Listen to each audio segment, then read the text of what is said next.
Ümumiyyətlə biz suala sahibkar və onun ətrafındakı şəxslər olaraq baxa bilərik. Çünki şirkət təkcə sahibkardan ibarət deyil.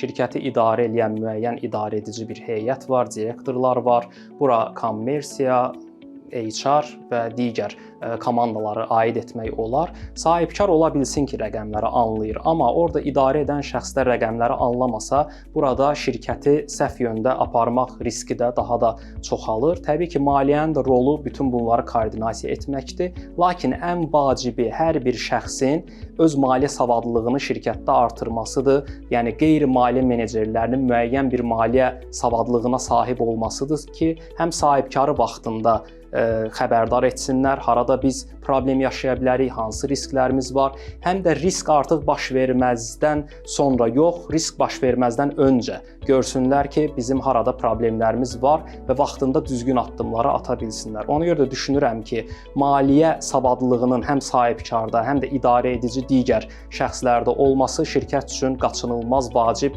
amillərdən biridir.